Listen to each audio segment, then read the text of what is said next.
স্বাধীনতা যুদ্ধে জিয়াউর রহমানের কৃতিত্বকে আড়াল করতে বছরের পর বছর চলেছে নানামুখী ষড়যন্ত্র। খাগড়াছড়ির রণাঙ্গনে তার ভূমিকা ছিল প্রচারের আড়ালে। ক্ষমতাচ্যুত আওয়ামী লীগ সরকারের ১৬ বছরের শাসনামলে একরকম অন্ধকারেই রাখা হয় ইতিহাসের এই অংশটি। মুক্তিযুদ্ধে খাগড়াছড়িতে মেজর জিয়ার সাহসী ভূমিকা তুলে ধরেছেন জেলা প্রতিনিধি এইচ.এম. প্রফুল্ল। ৭১-এ মহান মুক্তিযুদ্ধে চট্টগ্রামে বঙ্গবন্ধুর নামে কালুরঘাট বেতার কেন্দ্র থেকে স্বাধীনতার ঘোষণা দেন মেজর জিয়াউর রহমান। এই ঘোষণায় সেনা সদস্যরা সহ সাধারণ মানুষ আরও উজ্জীবিত হয়ে ওঠে। ২৭ মার্চ জিয়াউর রহমানের নেতৃত্বে ইস্ট বেঙ্গলের সেনারা চট্টগ্রামে প্রতিরোধ গড়ে তোলেন।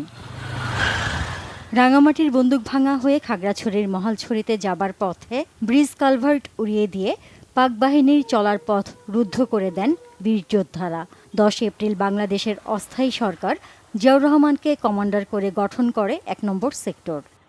জিয়া রহমান সাহেব দোতলার উপরে রামগড় পোস্ট অফিসে উনি অবস্থান নিচ্ছেন। সেখান থেকে আপনার এখানে রামগড় হাই স্কুল মাঠে এখানে একটা ট্রেনিং সেন্টার হওয়া হলো মুক্তিযোদ্ধার, এবং সেখান থেকে বিভিন্ন জায়গাতে আমাদের কার্যক্রম শুরু হলো।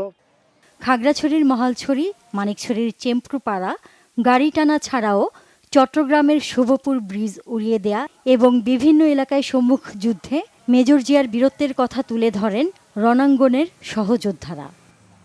জিয়াউর রহমান সাহেব রামগড় থেকে বিভিন্ন জায়গায় যুদ্ধগুলো পরিচালনা করেন এবং মুক্তিবাহিনীর যে যুদ্ধটা উইথড্র হয়েছিল, পিছন থেকে সরে আসছিল চট্টগ্রাম থেকে বা মহলছড়ির দিক থেকে, তো উনি সবসময় আসার সময় ব্রিজগুলো উড়িয়ে দিয়ে আসছিলেন যাতে ওরা শত্রুরা ঢুকতে না পারে। বাংলা বিপ্লবী বেতার কেন্দ্র আমাদের মুক্তিযুদ্ধের হারিয়ে যাওয়া একটা ইতিহাস।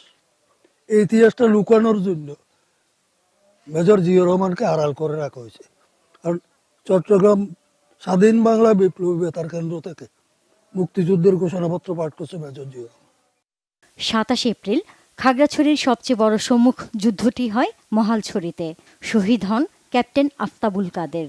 আমাদের ইপিআর সদস্য ক্যাপ্টেন কাদের সহ ওনারা মুভ করেন এবং সেই যুদ্ধে অংশগ্রহণ করে প্রতিহত করতে থাকেন। ২৬ জুন মেজর জিয়াউর রহমানকে সেক্টর কমান্ডার করে গঠিত হয় ১১ নম্বর সেক্টর। ৭ জুলাই হয় জেড ফোর্স ব্রিগেড। এর কমান্ডার ছিলেন মেজর জিয়াউর রহমান। কামালপুরের প্রথম যুদ্ধ, বিলোনিয়ার যুদ্ধ, নকশি বিওপির যুদ্ধ, বাহারদুরাবাদ যুদ্ধ, দেওয়ানগঞ্জ থানা আক্রমণ সহ অসংখ্য যুদ্ধ হয়েছিল মেজর জিয়াউর রহমানের নির্দেশে ও পরিকল্পনায়। Bangla vision news desk.